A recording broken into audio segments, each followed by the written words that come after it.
നിർമ്മിച്ചതിന് ശേഷം ആദ്യമായല്ലേ ഓൺ ചെയ്ത് ഡാറ്റ കയറ്റുന്നത്. അത് കുറച്ച് പെയിൻഫുള്ളായ പരിപാടിയാണ്, എന്നാൽ അത് കുറച്ച് അത്യാവശ്യമാണ് എന്ന് ജോ പറയുകയാണ്. പിന്നീട് അങ്ങോട്ട് ജോ രാത്രിയെന്നോ പകലെന്നോ ഇല്ലാതെ ആ റോബോട്ടിന്റെ വർക്കിൽ മുഴുകിയിരിക്കുകയാണ്. അങ്ങനെ വർക്ക് ചെയ്തുകൊണ്ടിരിക്കുമ്പോഴാണ് സെക്യൂരിറ്റി അലാറം മുഴങ്ങുന്നത്. അത് എന്താണ് കാര്യമെന്ന് അറിയാൻ വേണ്ടി ജോ അങ്ങോട്ടേക്ക് പോയി നോക്കുകയാണ്. അപ്പോഴിതാ ലാബിന്റെ മുന്നിൽ ഡോറെല്ലാം തുറന്നു കിടക്കുകയാണ്. കാടായതുകൊണ്ട് തന്നെ ഒരു മൃഗവും കയറി വന്നിട്ടുണ്ട്. എങ്ങനെയാണ് ഇത് സംഭവിച്ചത് എന്ന് ജോയ്ക്ക് അറിയില്ല. അങ്ങനെ ജേറ്റുവിനെയും കൊണ്ട് അത് റെഡിയാക്കാൻ വേണ്ടി പോവുകയാണ് ജോ.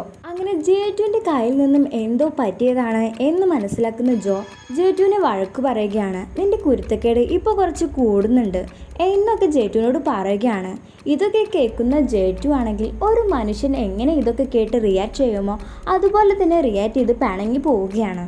ജോ അത് റെഡിയാക്കിക്കൊണ്ടിരിക്കുമ്പോഴാണ് ലാബിലേക്ക് വിസിറ്റേഴ്സ് ഉണ്ട് എന്നുള്ള അലാറം മുഴങ്ങുന്നത്. ജോ അവിടെ പോയി നോക്കുകയാണ്. ഈ ലാബിനെയും ലാബിലേക്ക് വരാനുള്ള റോഡിനെയും ബന്ധിപ്പിക്കുന്ന ഒരു പാലമുണ്ട്. ഇങ്ങനെ വിസിറ്റേഴ്സ് ഉള്ള സമയത്ത് മാത്രമേ ആ പാലം കണക്ട് ചെയ്യാറുള്ളൂ.